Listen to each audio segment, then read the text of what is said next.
मित्रहो नमस्कार. स्टोरीटेल कट्ट्यावर मी संतोष देशपांडे आपलं मनापासून स्वागत करतो. मित्रांनो, आज मी तुम्हाला एका वेगळ्या विलक्षण दुनियेत घेऊन जात आहे आणि ही दुनिया आहे वागली की दुनिया. आता तुम्ही म्हणाल वागली की दुनिया म्हणजे तीच का? नव्हे, ती नाही. आता ही आजची वागली की दुनिया आहे रहस्यकथांची. युवा रहस्य कथाकार म्हणून ज्यांना आज महाराष्ट्र ओळखतो आहे, तर हे वागळे आहेत सौरभ वागळे. सौरभ वागळे हे युवा लेखक आहेत. रहस्यकथा हा त्यांचा प्रांत आहे. त्यातली मुसाफिरी त्यांनी आजवर कशी केली याचा सगळा धांडोळा आज आपण घेणार आहोत. एक अतिशय प्रतिभावंत लेखक आणि ज्यांच्या पुस्तकांनी महाराष्ट्रात धुमाकूळ घातलेला आहे असं आपण म्हणू, अशा सौरभ वागळेंना आज मी इथे बोलवलेलं आहे. त्यामुळे या वागळे की दुनियामध्ये काय आहे ते आज आपण इथे उलगडायचा प्रयत्न करूया.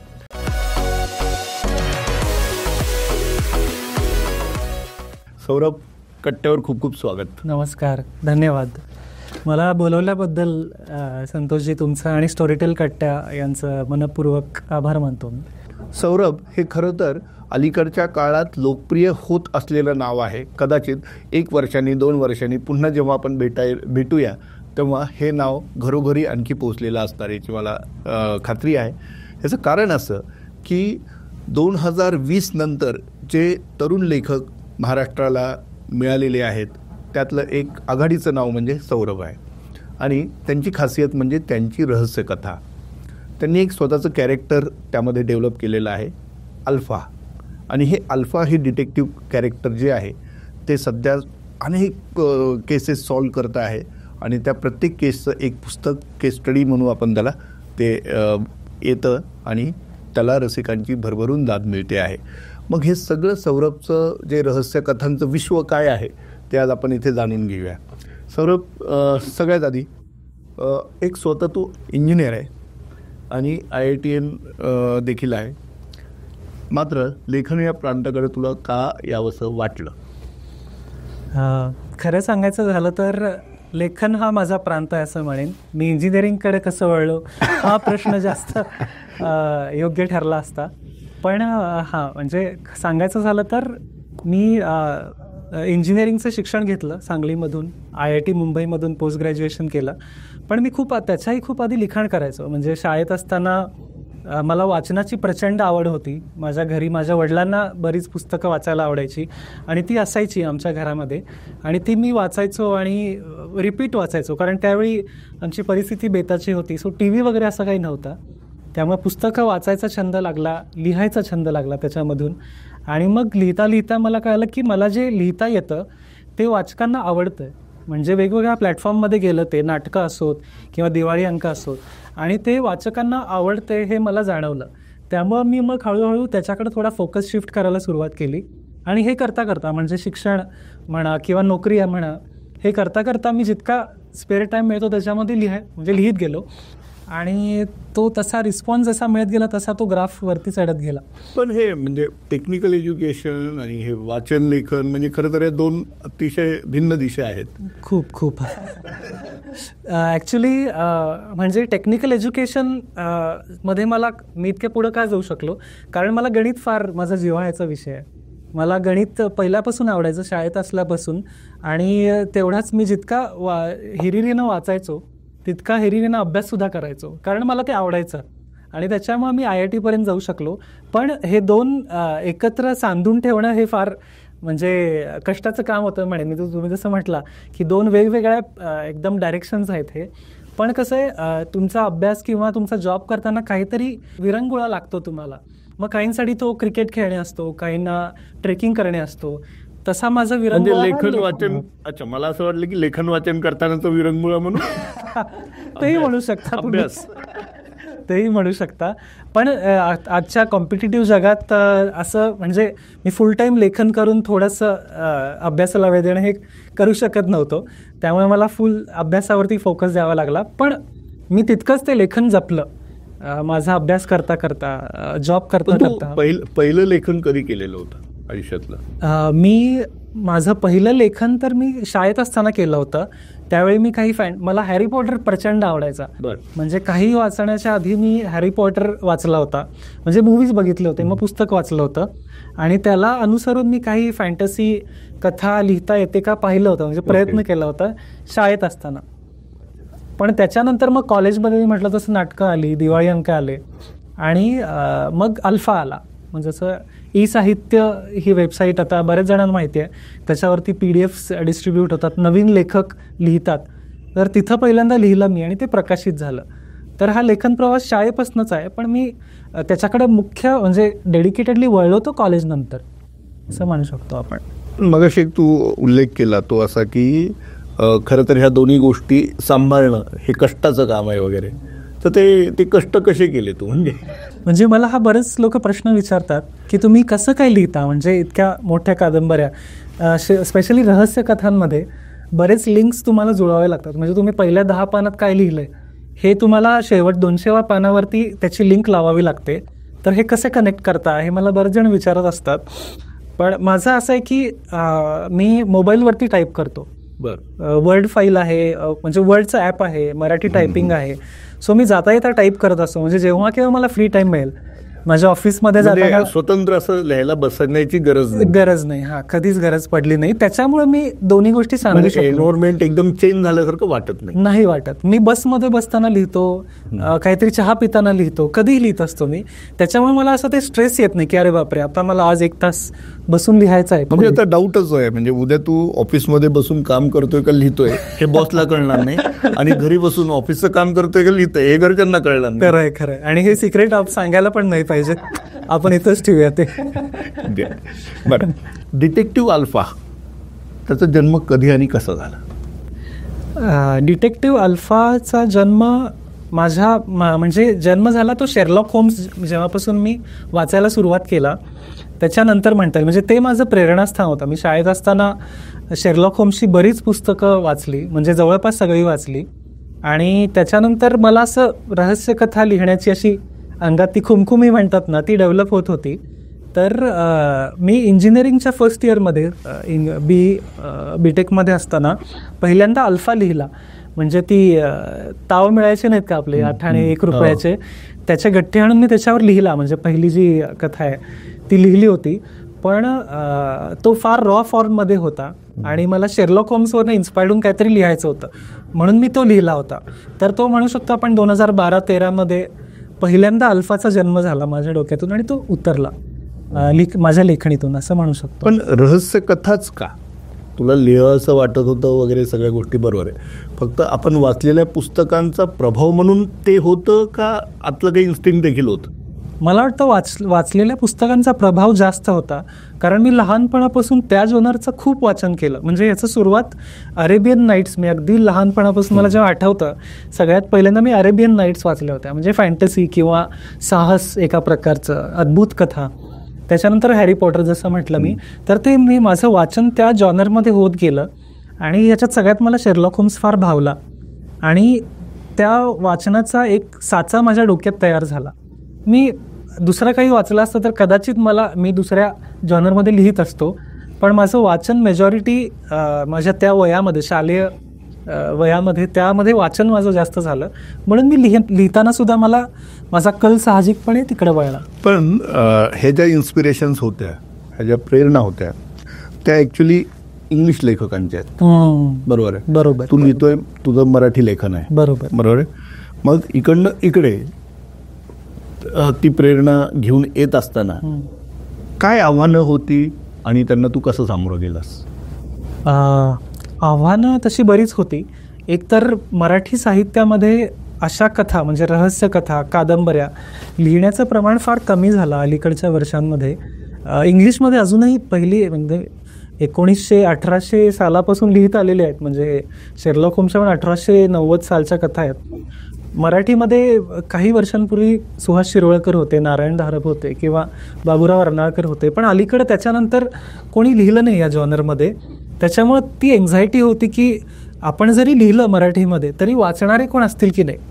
कारण आजकाल सगळे आता टी व्ही सिरियल्समध्ये तर बरीच यंग जनरेशन वळलेली आहे. म्हणजे वाचक वर्ग राहिला आहे का नाही या जॉनरला हे मला माहिती नव्हतं. प्लस बरेचसे मी वाचलेले इंग्लिश वर्ड्स, त्याचं मराठी सीन क्रिएशन जे म्हणतात आपण, ते मराठीमध्ये कसं करायचं हे एक चॅलेंज होतं. आणि ते वाचकांच्या मनाला हिट व्हायला पाहिजे. म्हणजे त्यांना काही असं बोजड वाटता कामा नये किंवा अनरिलेटेबल वाटता कामा नये. कारण इंग्लिश कथांचं एन्व्हायरमेंट वेगळं असतं. ते लंडन शहर किंवा तिथले टांगा, घोड्यागाड्या, छोटी छोटी गावं, ते मी जर इथं उचललं आणि इथं लिहिलं तर ते इथल्या लोकांना रिलेटेबल वाटणार नाही. त्यामुळं मला जे लिहायला पाहिजे होतं ते मराठी मातीतलं, मराठी रेफरन्सेस, मराठी गावं, मराठी नावं किंवा आपल्या चालीरीती, पर्सनॅलिटीज, हे सगळं याच्यात उतरायला पाहिजे होतं. आणि ते मेन चॅलेंज होतं. आणि बरेच लोक म्हणतात की म्हणजे शेरलॉक होम्सची कॉपी असती डिटेक्टिव्ह अल्फाची पुस्तकं, किंवा आजकालच्या रहस्यकथा म्हणजे जेनेरिक इंग्लिश पुस्तकांच्या कॉपीज असतात. पण डिटेक्टिव्ह अल्फामध्ये वेगळी गोष्ट हीच आहे की हे मराठी मातीशी फार क्लोजली जोडलं गेलेलं आहे. आणि त्यामुळे ते वाचताना असं कधीही वाटत नाही लोकांना की ते बाबा याच्यात शेरलॉक होम्स आहे कुठंतरी किंवा काय कशाचा एखाद्याचा प्रभाव आहे असं त्यांना वाटत नाही. आणि ही चॅलेंजेस होती म्हणजे, तर ती स्लोली मी पण जसं लिहित गेलो तसं मला वाचकांनी फीडबॅक दिले की तुम्ही थोडं असं लिहा तसं लिहा, तर ती मी ॲडॅप्ट करत गेलो आणि त्यामुळं आत्तापर्यंत म्हणजे इथंपर्यंत पोहोचू शकलो मी. मराठीमध्ये जर उल्लेख करायचा झाला म्हणजे मराठी जे रहस्यकथाकार जे आहेत ज्यांचा बघायची तू उल्लेख केला, तो विषय जर पाहायचा झाला तर मराठीतले असे कुठले लेखक आहेत की ज्यांनी तुला प्रभावित केलं किंवा ज्यांचं तू विपुल वाचन केलेलं आहे, ज्यांच्या साहित्याचं किंवा त्यांचा देखील कुठे मांडणीवरती म्हणा किंवा शब्द निवडताना त्याचा उपयोग झाला? येस सुहास शिरवाळकर म्हणजे पहिलं नाव मला घ्यायलाच पाहिजे, सुहास शिरवाळकरांचं. त्यांच्या कथा मी मराठीतल्या रहस्यकथा म्हणून पहिल्यांदा वाचल्या. त्याच्या आधी मला माहितीच नव्हतं की मराठीत सुद्धा इतकी मोठी रहस्य परंपरा आहे रहस्यकथांची. तर मी सुहास शिरवाळकरांच्या कथा वाचल्या आणि बऱ्याच लेट वाचल्या मी ॲक्च्युली, अगदी IITला असताना वाचल्या मी. आणि त्यांच्या लेखणीचा प्रभाव माझ्या पुढच्या पुस्तकांमध्ये जाणवला. जसं गायब झालेली स्टारलेट म्हणून एक पुस्तक आहे, किंवा अमर अकबर अँथनी कोडं, हे कारण सुहास शिरवाळकरांच्या कथा कशा मुंबईमध्ये घडलेल्या असायच्या. फिरोज इराणी, अमर विश्वास वगैरे यांच्या कथांमध्ये मुंबई फार दिसते. आणि माझ्या कथांमध्ये योगायोग म्हणा किंवा काय, आणि मी सुद्धा IIT मुंबईला होतो, त्याच्यामुळे मला ते फार रिलेटेबल वाटलं की अरे आसपास घडतायत आपल्या असं वाटलं. आणि त्यामुळे ते रेफरन्सेस पकडून मी मुंबईच्या बॅकग्राऊंडवरती अल्फाला सेट केलं. ह्या ज्या नव्या कथा आहेत त्या मुंबईच्या बॅकग्राऊंडवरती आहेत, तर त्याचा प्रभाव दिसला. त्यांच्या सुहास शिरवाळकरांच्या लेखणीमध्ये जसे इंग्लिश वर्ड्स वापरतो अमर विश्वास, किंवा त्याचं जसं तरुणींशी इंटरॅक्शन होतं, या गोष्टी थोड्याफार आल्या डिटेक्टिव्ह अल्फामध्ये. तर तसं मग ॲडॅप्ट होत गेला तो. सुहास शिरवाळकर हे फार मोठे इन्फ्लुएन्स म्हणेन मी माझ्या कथांसाठी. ओके, वा, हे खूप छान पद्धतीने तू सांगितलं. कारण नुसतं ॲडॅप्टेशन याच्यात गंमत नाही, ते इथं रुजलं पाहिजे. करेक्ट, या मातीत. बरोबर, पण तितकंच महत्वाचं आहे. बरोबर. आता आपण तुझ्या पुस्तकांकडे बोलूया. डिटेक्टिव्ह अल्फा ही सिरीज कधी सुरू झाली, त्याचा विस्तार कसा होत गेला या संदर्भात? डिटेक्टिव्ह अल्फा मी म्हटलं तसं मी कॉलेजमध्ये असतानाच लिहिला होता पहिला भाग. रत्नजडीत खंजिराची रहस्य अशी कथा होती ती, आणि ती 2012-13 कधीतरी लिहिली मी. पण पुढची 3-4 वर्ष ती धूळ खात पडली होती. म्हणजे कारण मला माहिती नव्हतं की कोणाकडे द्यायचं प्रकाशनाला, आणि पुस्तकाचं प्रकाशन करण्यासाठी काय लागतं, आपल्याला पैसे द्यावे लागतात की प्रकाशक इन्व्हेस्ट करतात. कारण मी इंजिनिअरिंगला होतो, माझा प्राईम फोकस हा नव्हता. पण 2016 मी कुठेतरी माझ्या वाचनात आलं ई-साहित्याबद्दल. ई-साहित्य ही वेबसाईट आहे ज्याच्यावरती तुम्ही तुमची फाईल पाठवू शकता तुमच्या कथेची, आणि ते प्रकाशित करतात फ्री ऑफ कॉस्ट, डिस्ट्रीब्यूटसुद्धा फ्री ऑफ कॉस्ट करतात. तर मी त्यांना भीतच पाठवली होती. म्हणजे ते माझ्यासाठी फार मोठं पाऊल होतं. That was my first attempt to get published. आणि मी त्यांना कथा पाठवली. सुनील सामंत सर आहेत ई-साहित्याचे, त्यांनी पटकन घेतली ती कथा आणि पाडव्याच्या दिवशी 2016 प्रकाशित झाली होती. आणि त्यानंतर ती इतक्या वेगानं स्प्रेड झाली, म्हणजे त्याच्यानंतर मला बरेच मेल यायला लागले. सुनील सरांनी सुद्धा बरेच फीडबॅक कळवले की अरे तुझी कथा फार आवडते लोकांना, भारतात नाही भारताच्या बाहेर सुद्धा, कारण PDF होती ती, त्यामुळं स्प्रेड व्हायला फार क्विकली मदत झाली त्याची आणि रिस्पॉन्सेस खूप चांगले होते. त्याच्यामुळे लगेच मी 2 महिन्यात पुढची कथा लिहिली, ती सुद्धा प्रकाशित केली. सो 2016 मी एकूण 3 कथा प्रकाशित केल्या ई-साहित्यावरती आणि तिथून जो प्रवास सुरू झाला त्यानंतर मी मागं वळून बघितलं नाही असं म्हणू शकतो. मग ई-साहित्यावरती साधारण 5-6 कथा मी प्रकाशित केल्या आणि त्या स्टेजला मला थोडंसं वाटायला लागलं की आता कदाचित लोक माझ्या कथा पैसे देऊन विकत घेऊ शकतात. आतापर्यंत फ्री होतं, पण मग म्हटलं प्रयत्न करायला काय हरकत आहे, म्हणून मी बुकगंगावरती प्रकाशित केलं होतं. बुकगंगा झालं, मग ॲमेझॉन किंडलवरती आलो. अगदी 40-50 जी बेअर मिनिमम किंमत आहे ती मी लावली आणि टाकले माझे PDF आणि तिथंसुद्धा चांगला रिस्पॉन्स आला, म्हणजे लोक पैसे देऊन विकत घेऊन वाचायला लागले. त्यामुळं मी ती एक स्टेप अपग्रेड म्हणता येईल माझ्या ह्याच्यामध्ये. फ्री टू पेड ही एक मोठी अपग्रेड होती. त्याच्यानंतर मी किंडलवरती 5-6 पुस्तकं डिटेक्टिव्ह अल्फाचीच कंटिन्यू केली आणि अल्फा कॉन्स्टंट होता याच्यामध्ये, कारण वाचकांना तोच पाहिजे होता, म्हणजे अल्फाचीच पुस्तकं द्या, अल्फाच्या कथा द्या, अशी मागणी असायची. मग किंडलवरती मी साधारण 2020 सुद्धा नाही, अगदी मागच्या वर्षीपर्यंत मी लिहिलं, 2022पर्यंत. सो एकूण ह्या सगळ्यामध्ये 10-12 पुस्तकांचा वागळी की दुनिया बनली तिथं असं म्हणू शकतो मी. आणि त्याच्या पुढची धाडसाची स्टेप म्हणजे ग्रेड 3 म्हणू शकतो आपण, ती म्हणजे पेपरबॅक फॉर्ममध्ये छापील स्वरूपात पुस्तकं.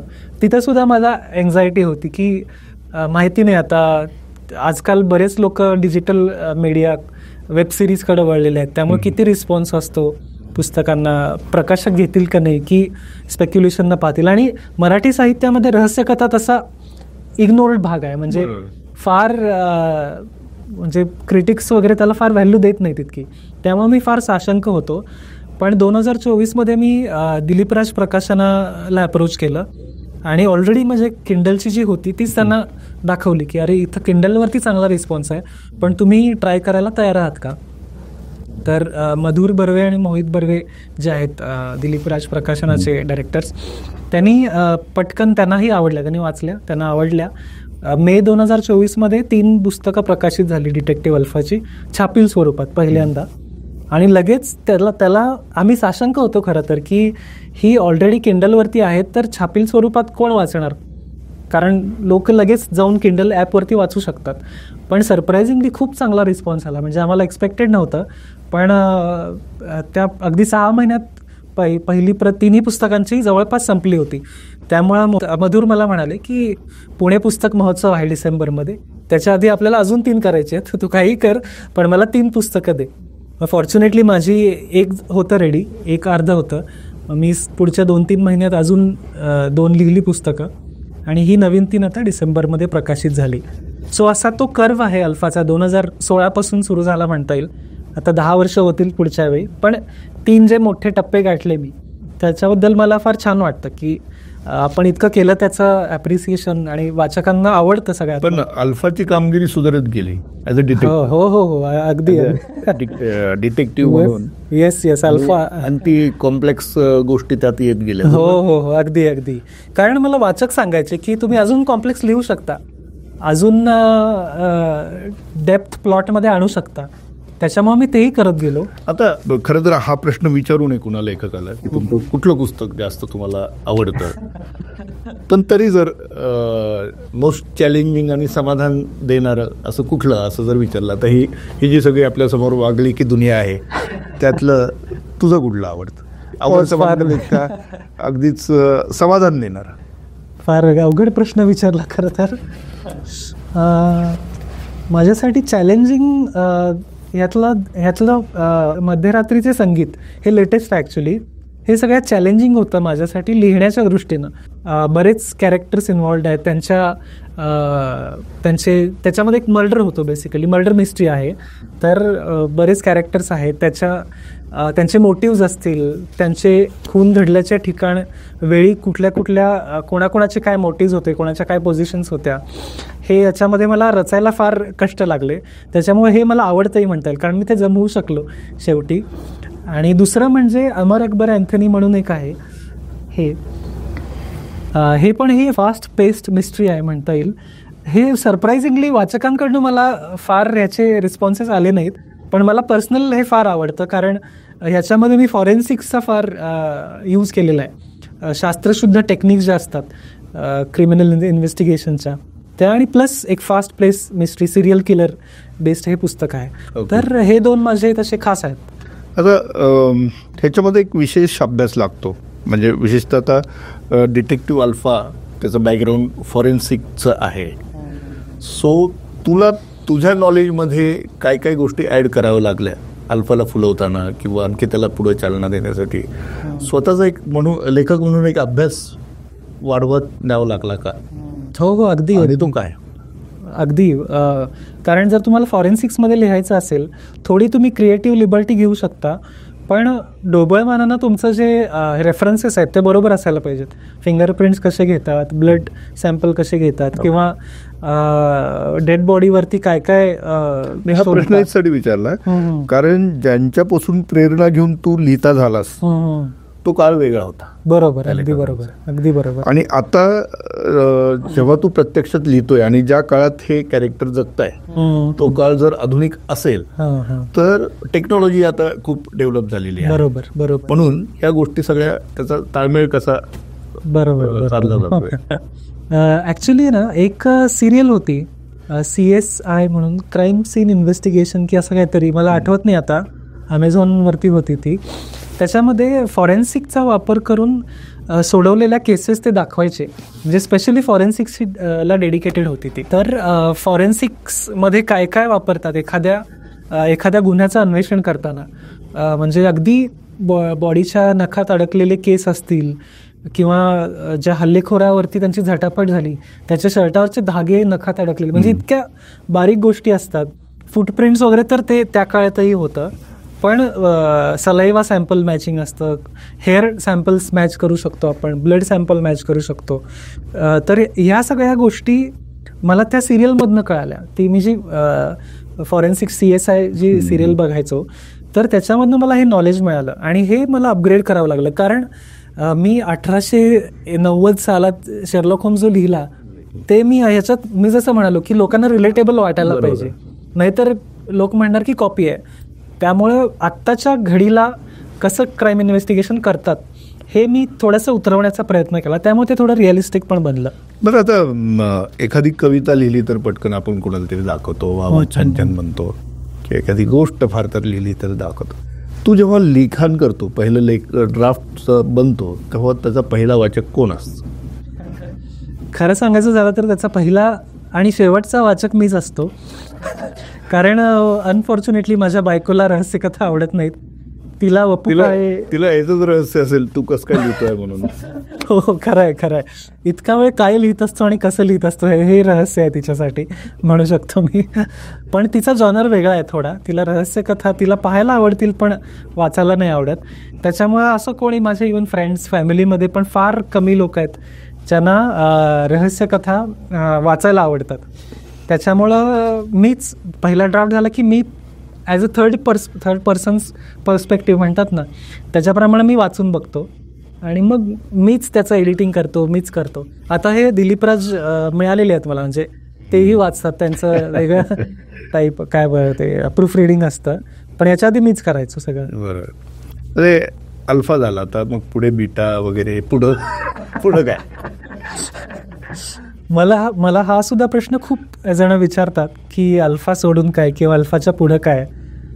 तसं अजून मी फार त्या डायरेक्शननं विचार केलेला नाही. केला आहे पण फार काय म्हणतात त्याला नेसंट स्टेजमध्ये आहे, किंवा अजून त्याचं ते कल्पना फुललेल्या नाहीत तशा. ह्याचं कारण असं आहे की अल्फालाच एवढी डिमांड आहे की मी प्रयत्नसुद्धा केला होता. मध्ये एक स्टोरीटेलची कॉम्पिटिशन होती सुहास शिरवळकरांच्या 50व्या याच्याबद्दल, तर त्याच्यामध्ये मी अल्फा सोडून वेगळी कथा दिली होती, शॅडो हाऊस म्हणून एक आहे. तर त्याला पण चांगला रिस्पॉन्स मिळाला ॲक्च्युली. सो ते मला एक मोटिवेशनचा पॉईंट होता. पण अल्फा सोडून वेगळ्या रहस्य कथा किंवा एक वेगळं कॅरेक्टर, स्पेशली लेडीज कॅरेक्टर मला डेव्हलप करायचं आहे एखादं. आणि तो डिटेक्टिव्ह नसेल, काहीतरी वेगळा असेल, म्हणजे स्पाय असेल किंवा ते परवानगी घ्यावं लागेल तुला घरून आधी. खरंय बर, तसंही माझी वाईफ वाचत नाही, त्याच्यामुळे मग तू वाचलास. मी वाचलो. पण स्टोरीटेलचा उल्लेख केला, स्टोरीटेलवर देखील तुझी पुस्तकं आहेत. हो हो. त्या संदर्भात थोडं सांग. तर हे एक फार चौथी स्टेप म्हणता येईल. मी 3 स्टेप झाल्या आत्तापर्यंत छापील पेपरबॅक पुस्तकांच्या. याच्यामध्ये चौथी स्टेज जे मला फार छान वाटलं ॲक्च्युली, स्टोरीटेलच्या माध्यमातून मला एक्सप्लोर करायला मिळाली. पहिला स्टोरीटेलशी संपर्क माझा त्या कॉम्पिटिशनच्या माध्यमातून आला होता, जिथं मी कथा पाठवली होती. सम्राट चिवळकर अरेंज करत होते आणि स्टोरीटेल स्पॉन्सर होतं मला वाटतं. त्याच्यासाठी पूर्ण महाराष्ट्रातून त्यांनी कादंबरी मागवल्या होत्या. किमान 60,000 की 40,000 शब्द असायला हवेत आणि सुहास शिरवाळकरांच्या लिखाणाशी साधर्म्य असायला पाहिजे. तर त्यासाठी मी एक कादंबरी पाठवली होती. त्याच्यात मला नंतर कळालं की माझा दुसरा नंबर होता. पहिला नंबर कोणाला तरी वेगळ्याला मिळाला. ते बेंगलोरचे होते, ते आले होते. अच्छा ओके. पण माझा दुसरा होता हे मला नंतर कळालं. तर तिथं माझा पहिला संबंध आला स्टोरीटेलशी. आणि दुसरा संबंध आला तो गेल्या वर्षी जो मास्टर की दिवाळी रहस्यकथा विशेष अंक साकारनी पब्लिश केला. तर तिथंही मला सम्राट शिरवाळकर, जे सुहास शिरवाळकरांचे सुपुत्र, त्यांनी मला कॉन्टॅक्ट केला होता आणि ते म्हणाले की तू लिहिशील का ह्याच्यासाठी. आणि तिथंही मी अल्फाची कथा दिली आणि त्याला पण बराच चांगला रिस्पॉन्स मिळाला त्या दिवाळी अंकाला, असं मला कळालं. मास्टर की खूप उत्तम चालला आणि अनेकांना प्रति मिळाल्या नाहीत त्याच्या. हां, करेक्ट. मला अगदी डिसेंबरपर्यंत लोक मागत होते.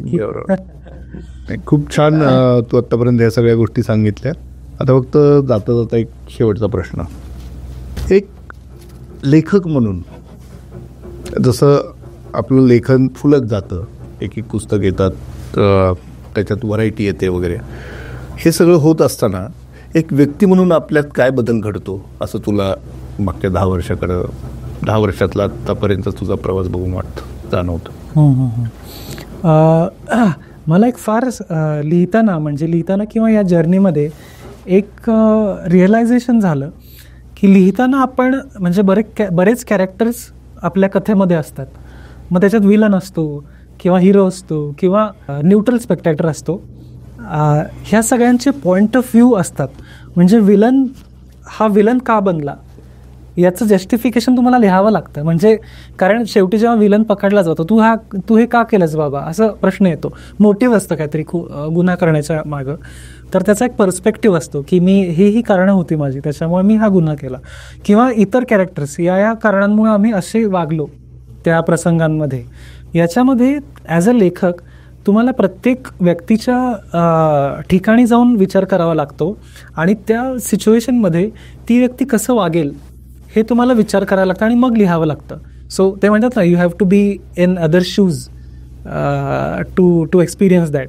तर ॲज अ पर्सन, म्हणजे व्यक्ती म्हणून मला माझ्यात ही डेव्हलपमेंट झाली किंवा ती कॅरेक्टरिस्टिक्स आली म्हणता येईल की दुसऱ्याचा विचार करायला पाहिजे. म्हणजे किंवा समोरच्या आता कोणी म्हणजे आपली भांडणं होतात किंवा अगदी बायकोपासून ते ऑफिसमधल्या लोकांचं ते भांडणं होतात, पण प्रत्येकाचा काहीतरी पॉईंट ऑफ व्ह्यू असतो. त्याच्या जागी तो बरोबर असतो, आपल्या जागी आपण बरोबर असतो. पण मोस्टली लोक काय करतात किंवा जसं लेखक म्हणून प्रत्येक कॅरेक्टरमध्ये जाऊन डोकवायची सवय असते किंवा त्याच्यात तो कसं बघतोय जग, करेक्ट, हे जे पाहण्याची एक हे झालेली असते. त्याच पद्धतीने आपल्या रेग्युलर जगण्यात देखील इतर लोकांना त्यांची दृष्टी काय आहे ते देखील आपण पाहू शकतो. हो, बरोबर. आणि मेन गोष्ट ह्याच्यात आहे की जर तुम्ही ते जाणू शकला की समोरचा व्यक्ती असं का वागतो किंवा असं का बोलतो, तर तुमचे काही कॉन्फ्लिक्ट्स होत असतील किंवा तुमचे मतभेद असतील, ते सॉल्व्ह करण्याचा एक मार्ग तुम्हाला मिळतो. कारण तुम्ही मग त्याच्या दृष्टीनं बघता जगाकडं की तो असा का वागतो, and you try to find a middle ground. किंवा तुझं पण बरोबर आहे, माझंही बरोबर आहे, पण एक मधला मार्ग काढू आपण. आणि हे आजकाल बरंच मिसिंग असतं. म्हणजे यंग कपल्स म्हणा, यंग जनरेशन जे तरुण आहेत, त्यांना कळत नाही. म्हणजे ते फक्त वादावादी, भांडाभांडी, आमचा धर्म मोठा की तुमचा, म्हणजे बरेच अगदी टोकाचे विषय आहेत त्याच्यामध्ये. पण प्रत्येकाच्या ठिकाणी जाऊन त्याचा पॉईंट ऑफ व्ह्यू जाणून घ्यायला पाहिजे मला वाटतं. आणि ती एक कॅरेक्टरिस्टिक्स मला या लिखाणातून माझ्यात आली असं म्हणू शकतो. वा, हे खूप छान तू सांगितलं. आता खरोखर शेवटचा प्रश्न जो तुझ्या वाचकांना देखील आवडेल. तुझा वाचक वर्ग जो आहे आणि चाहता वर्ग आहे तो आता खूप चांगला डेव्हलप होतो आहे, झालेला आहे रादर, त्यांना तू काय सांगशील? मी मुख्य मेसेज तर हाच असेल माझा की वाचत राहा. कारण आजकालच्या जगात वाचत राहणे ही फार मोठी गोष्ट आहे. बरेच डिजिटल मीडिया आहेत, म्हणजे त्याच्यावरती पण चांगल्या चांगल्या डॉक्युमेंटरीज आहेत, त्या पण पाहायला पाहिजेत. पण जे रील वगैरे आहे, पर्सनली मी सुद्धा मिलेनियल असून मला फार ते रील्स वगैरे फार आकर्षण नाही. आणि आजकालची तरुणाई फार त्याच्याकडे वळते असं मला वाटतं, जे व्हॅल्यू ॲडिंग नाही आहे. त्याच्यामुळं काहीतरी व्हॅल्यू ॲडिंग तुम्ही वाचायला पाहिजे, लिहायला पाहिजे. लिहिणं जमत नसतं तरी बघायला पाहिजे ॲटलिस्ट, ज्या ज्या प्लॅटफॉर्मवरती पॉसिबल आहे त्या ठिकाणी. आणि रहस्यकथा वाचाव्यात असं मी का म्हणतो, म्हणजे कायम मला विचारत असतात लोक की याच्यामध्ये काय व्हॅल्यू ॲडिशन होतं एखाद्याच्या पर्सनॅलिटीमध्ये वगैरे. तर रहस्यकथा हा वाचनाकडं ओढायचा एक मीन्स आहे. म्हणजे तुम्ही जर एखाद्याला काहीतरी बोजड ययाती दिली, जो वाचत नाही आहे, नवीन वाचकाला जर तुम्ही अशी काहीतरी कठीण कादंबरी दिली तर तो नाही वाचणार. त्यामुळे हे आकर्षणाचं माध्यम आहे लहान मुलांना, स्पेशली यंग जनरेशनला. तर रहस्यकथा यासाठी वाचाव्यात की तुम्हाला वाचनाची गोडी निर्माण होते आणि त्याखेरीज तुमच्या रोजच्या जीवनातून थोडं एंटरटेनमेंट मिळतं. त्यामुळे वाचत राहा हा माझा मेन संदेश आहे, रिक्वेस्ट आहे. आणि जर वाचत राहिले तर मी जास्त लिहित राहीन आणि मग ही वागळीची दुनिया जे तुम्ही म्हणाला ती अजून मोठी होत जाईल. आणि आपण एक मराठी साहित्याला थोड्याफार प्रमाणात का होईना पण रहस्यकथांच्या अँगलमधून समृद्ध करू शकू असं मला वाटतं. वा. तर मित्रांनो, ही वागळी की दुनिया कशी आहे आणि ती किती संपन्न आहे आणि आणखी किती विस्तारणार आहे, फुलणार आहे, ह्या सगळ्या गोष्टी आज या गप्पांमधून झाल्या. यातील एकही प्रश्न किंवा एकही गोष्ट आम्ही ठरवलेली नव्हती, अगदी उत्स्फूर्त या गप्पा होत्या. आणि त्या तुमच्यासाठी आम्ही अशा या वेगळ्या पद्धतीने सादर करण्याचा प्रयत्न केला. तुम्हाला या गप्पा नक्की आवडल्या असतील याची मला खात्री आहे. हा एपिसोड आवडला तर आपला हा पॉडकास्ट नक्कीच तुम्ही लाईक करा, शेअर करा, सबस्क्राईब करा. आणि आपले हे जे लेखक आहेत सौरभ वागळे आणि त्यांची वागळे की दुनिया याच्यात देखील सामील व्हा. धन्यवाद.